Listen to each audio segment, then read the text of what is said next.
Minasan, chapter 6 Jujutsu Kaisen Modulo telah rilis dengan judul Amuk, di mana si kakek pengguna kutukan sempat mengingat pertaruhan hidup dan mati yang membuatnya lari dari pertempuran untuk pertama kalinya dalam seumur hidupnya, memunculkan siluet seseorang yang mirip dengan Yuji Minasan.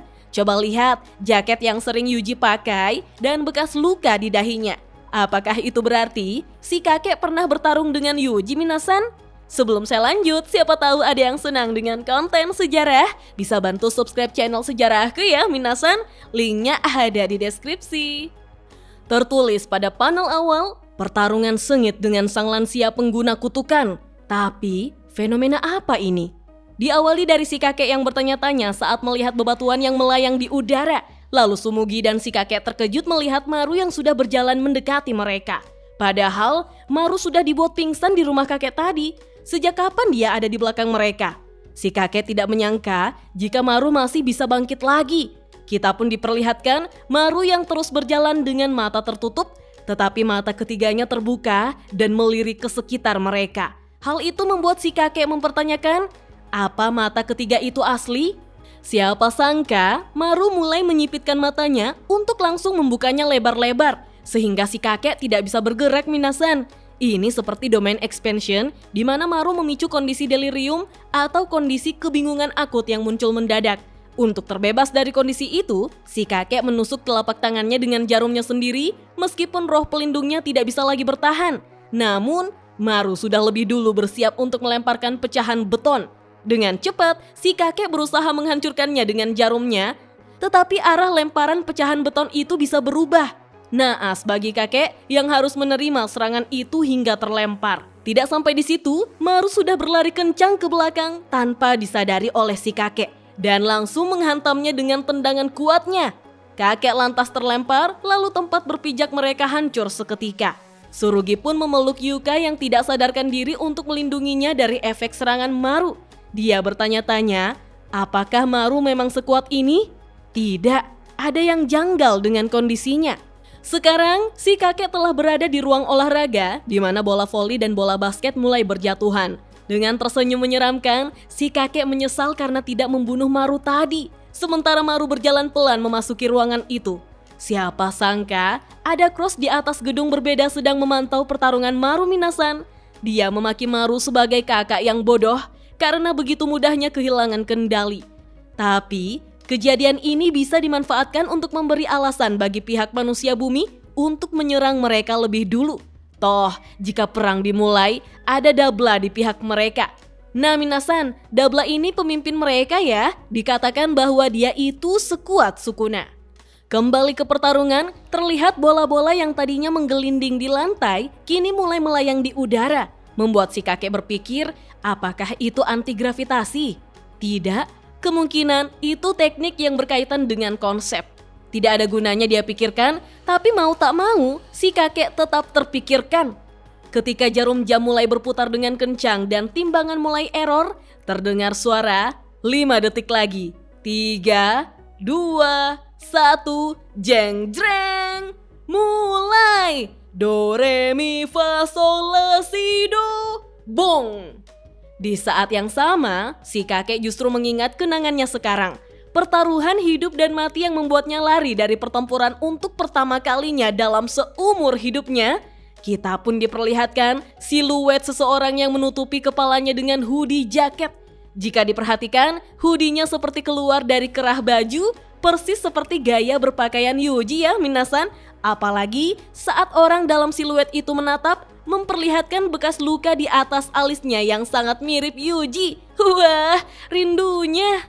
Dengan musik do, re, mi yang mengiringi pertarungan mereka, kita pun diperlihatkan si kakek yang mampu menghindari tendangan lurus dari Maru. Bahkan sanggup menyerang balik dengan jarumnya.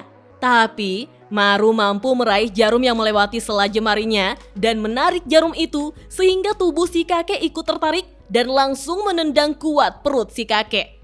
Kakek pun terhempas memuntahkan darah, namun bola-bola yang melayang di sekitar kakek langsung meledak satu persatu Minasan. Saat pandangan si kakek fokus pada bola yang meledak tadi, Maru pun memegangi bola yang masih utuh dan kembali bergerak di belakang kakek. Begitu kakek menyadari keberadaan lawannya, Maru sudah lebih dulu melemparkan bola tersebut pada wajah kakek dan terus menghajarnya dengan tinjunya yang mirip seperti Gatling gun milik Luffy One Piece. Tentu saja, si kakek terlempar sampai menghancurkan dinding ruang olahraga hingga terjun ke kolam renang. Ketika Maru kembali berjalan mendekati kolam renang, si kakek yang tenggelam pun merasakan sensasi panas dari kolam renang itu, Minasan. Wah, apakah gelembung-gelembung yang muncul adalah pertanda airnya mendidih? Mengapa bisa panas ya? Si kakek lantas melompat keluar dari kolam renang di mana Maru sudah menunggunya untuk melakukan hand sign pada tangan kirinya dan membekukan air yang menyertai si kakek saat masih berada di udara. Si kakek pun berpikir teknik kutukan Maru ini mengacaukan logika. Karena si kakek sudah tidak bisa bergerak, Maru pun kembali mendekat untuk langsung meninju si kakek tanpa ampun. Tetapi Tsurugi datang tepat waktu melindungi si kakek dengan memblokir tinju Maru. Tsurugi begitu terkejut dengan kekuatan Maru yang mampu menghancurkan kristal es dan melemparkan mereka. Tsurugi yang berusaha menahan rasa sakit pada perut kanannya setelah menerima serangan tusukan jarum dari kakek pada chapter lalu, kini menyuruh Maru yang mengejarnya untuk berhenti sampai di situ. Tsurugi tidak menyangka ternyata Maru masih tidak sadarkan diri. Sementara Cross yang menonton mereka dari atas tercengang melihat Tsurugi yang masih bisa bergerak dengan luka seperti itu. Tapi situasi ini juga tidak buruk menurutnya. Tinggal menunggu Tsurugi Okotsu melukai Maru atau sebaliknya. Namun Tsurugi juga ikut memikirkan situasi ini, Minasan. Menurutnya, Shaman Jujutsu bahkan para petinggi inspektorat sekalipun belum tentu kompak. Di pihak manusia bumi pun pasti ada kelompok ekstremis garis keras yang ingin memanfaatkan para alien tapi tak sudi menerima kedatangan mereka. Kelompok ekstremis selalu mencari alasan untuk memulai perang. Meskipun kakek itu pengguna kutukan, Maru tak boleh dibiarkan membunuh manusia bumi. Tapi Cross justru berpikir bahwa anak muda yang tak bersalah seperti Tsurugi bisa menjadi alasan yang lebih kuat ketimbang lansia yang berbuat kriminal. Cross mendukung Maru untuk cepat melenyapkan Tsurugi. Namun, Tsurugi mengingat bagaimana Maru menyampaikan keinginannya untuk berteman dengannya, sehingga Tsurugi tidak ingin Maru dijadikan pemantik api peperangan. Saat itulah, Tsurugi berteriak memanggil Maru untuk bangun. Sayangnya, mata ketiga Maru justru terbelalak sehingga Tsurugi merasakan efeknya sampai mimisan. Tsurugi berusaha agar tidak terlempar dengan menancapkan pedangnya dan memeganginya kuat, lalu berteriak, "Sadarlah, kita akan menjadi teman, bukan?" Cross benar-benar terkejut mendengarnya, sementara Maru masih terus mengaktifkan teknik mata ketiganya, sehingga Tsurugi hanya bisa bertahan di hadapannya. Siapa sangka, Cross kini melompat di tengah-tengah mereka untuk memegangi mata ketiga Maru dan berbicara, "Diamlah Maru." Seketika itu juga, Maru dan Tsurugi ambruk, Minasan. Begitu juga dengan bebatuan berjatuhan setelah melayang di udara. Namun Cross justru kesal sendiri. Apa yang kulakukan? Tertulis pada panel akhir, hati yang tergerak.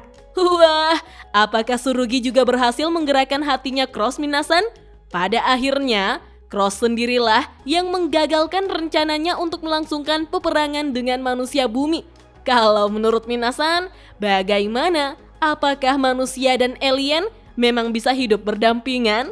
Kita lanjut ngobrol yuk di kolom komentar. Dah.